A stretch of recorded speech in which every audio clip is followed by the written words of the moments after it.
Good morning, Kasturians, and welcome to the third video of chapter Lifelines of National Economy. In continuation with our previous videos, in this video we will study about the waterways, the major seaports, and then the concluding topic, that is the airways. So let's start. Waterways. Waterways are the cheapest means of transport. The waterways, they are the cheapest means of transport and they are eco-friendly too. And they are more suitable for carrying heavy and bulky goods. The inland waterways which are navigable in India, they are around 14,500 kilometers in length, and out of these only 5,685 kilometers they are navigable by mechanized vessels. The government of India has declared several waterways as the national waterways, and they are the Ganga river between Allahabad and Haldia. This is a waterway that stretches up to 1620 kilometers and it is also known as National Waterway number 1.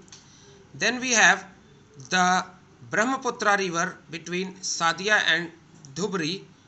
This waterway is estimated up to a stretch of 891 kilometers and this is known as National Waterway number 2. Apart from this, the West Coast Canal in Kerala, that is Kottapurma, Komman, Udyoga Mandal and Champakara,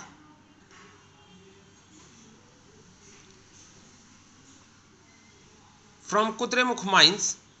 Kochi, which is one of the major port, it is located at the entrance of a lagoon at the extreme southwest India.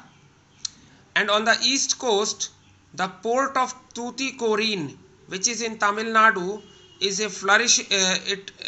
has a flourishing trade, handling of a large number of cargoes to Sri Lanka, Maldives and the coastal regions of India.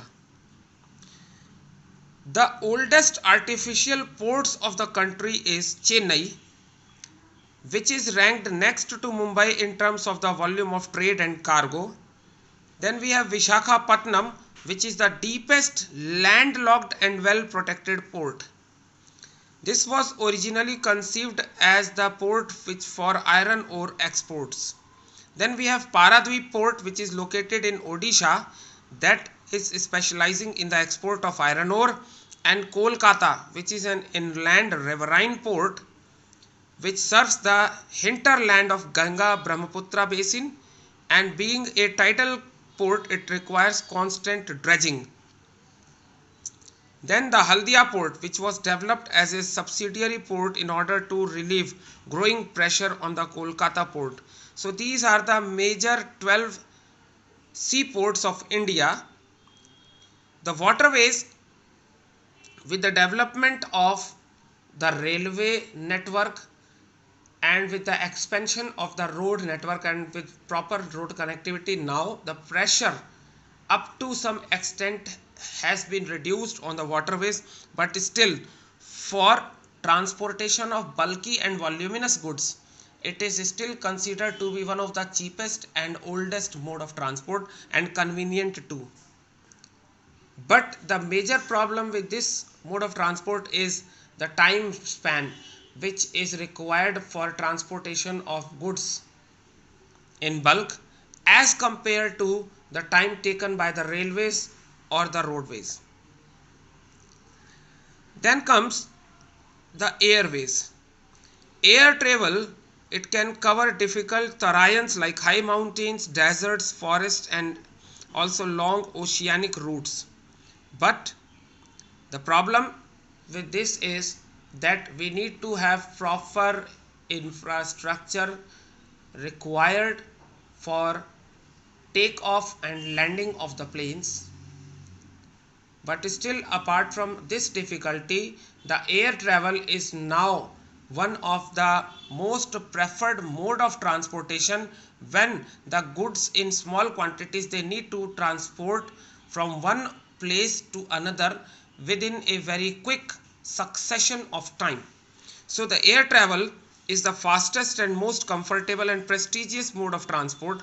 That's why it is most preferred mode of transport in the northeast and other distant regions of the country, because these regions are the hilly areas.